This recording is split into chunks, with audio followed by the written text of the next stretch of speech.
Perkenalkan, nama saya Firly Atmalia dengan NIM 2302109090. Nah, di sini saya akan mempresentasikan apa sih etika kebijakan publik itu. Nah, video ini saya buat guna memenuhi tugas mata kuliah etika administrasi publik yang diampu oleh Ibu Risna Dewi SOS MSB. Baik, langsung saja saya akan membahas poin pertama, yaitu apa sih pengertian etika kebijakan publik? Etika kebijakan publik adalah prinsip moral yang memandu pembuatan, pelaksanaan, dan evaluasi kebijakan publik. Nah, tujuannya untuk menciptakan kebijakan yang adil, transparan, dan akuntabel. Nah, selanjutnya ada prinsip-prinsip etika kebijakan publik. Yang pertama, ada keadilan. Keadilan itu memastikan bahwa kebijakan tidak mendiskriminasi untuk kelompok tertentu. Selanjutnya ada transparansi. Transparansi itu proses pembuatan kebijakan harus terbentuk untuk publik. Selanjutnya yang ketiga ada akuntabilitas. Akuntabilitas adalah pembuat kebijakan bertanggung jawab atas keputusan mereka. Yang terakhir ada partisipasi. Partisipasi itu mengikut sertakan suara masyarakat dalam proses pengambilan keputusan. Nah, selanjutnya di sini akan membahas mengenai tantangan etika kebijakan publik. Yang pertama, ada konflik kepentingan. Konflik kepentingan itu misalnya ketika pembuat kebijakan memiliki kepentingan pribadi yang bertentangan dengan kepentingan publik. Yang kedua, ada kurangnya sumber daya. Kurangnya sumber daya seperti kesulitan dalam menerapkan kebijakan secara etis karena keterbatasan dana atau waktu. Nah, selanjutnya ada studi kasus, misalnya kebijakan penggusuran untuk pembangunan infrastruktur. Analisisnya tinjauan etis terkait dampak terhadap masyarakat yang terdampak dan bagaimana proses tersebut dilakukan. Nah, kebijakan penggusuran untuk pembangunan infrastruktur ini seringkali menimbulkan dampak etis yang signifikan terhadap masyarakat yang terdampak.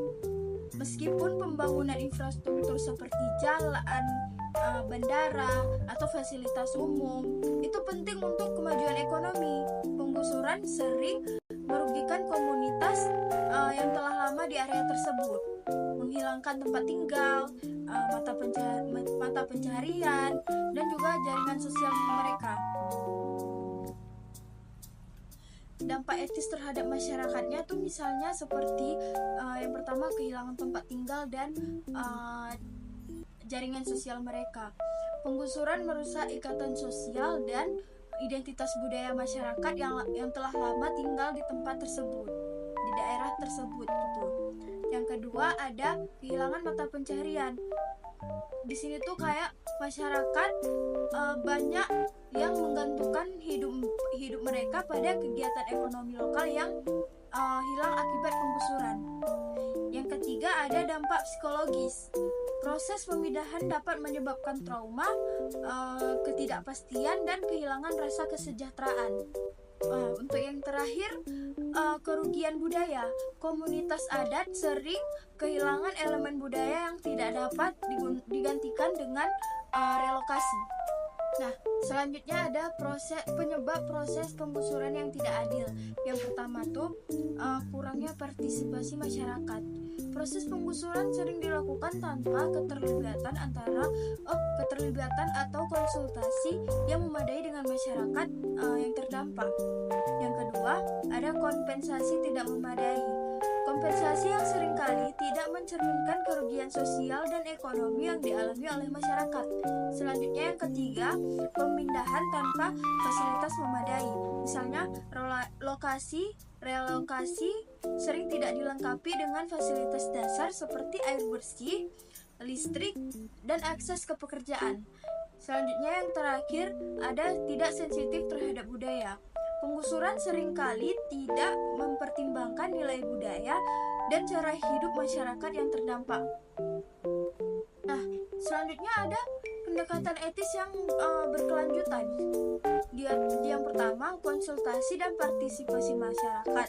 Nah, di sini masyarakatnya harus dilibatkan dalam perencanaan dan pelaksanaan penggusuran untuk memastikan bahwa transparansi dan keadilan. Nah, selanjutnya kompensasi adil dan memadai. Di sini masyarakat harus berkompensasi untuk mencakup tidak hanya uang, tetapi juga bantuan relokasi dan akses ke sumber daya di lokasi baru. Selanjutnya ada pemindahan berdasarkan kebutuhan sosial. Di sini pembangunan infrastruktur sebaiknya mempertimbangkan alternatif yang tidak melibatkan penggusuran. Nah, yang keempat ada menghormati hak asasi manusia.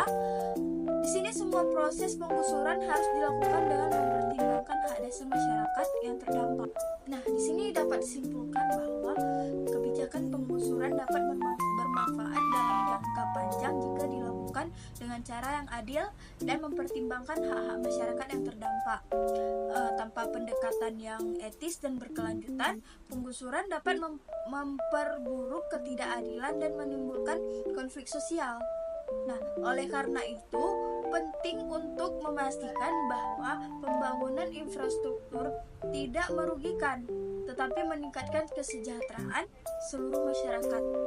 Kesimpulan yang dapat diambil dari apa yang sudah saya jelaskan tadi, bahwa pentingnya etika dalam pembuatan kebijakan publik untuk memastikan keadilan, transparansi, dan akuntabilitas, serta penting juga peran masyarakat dalam menjaga etika kebijakan publik. Baik, sekian dari saya.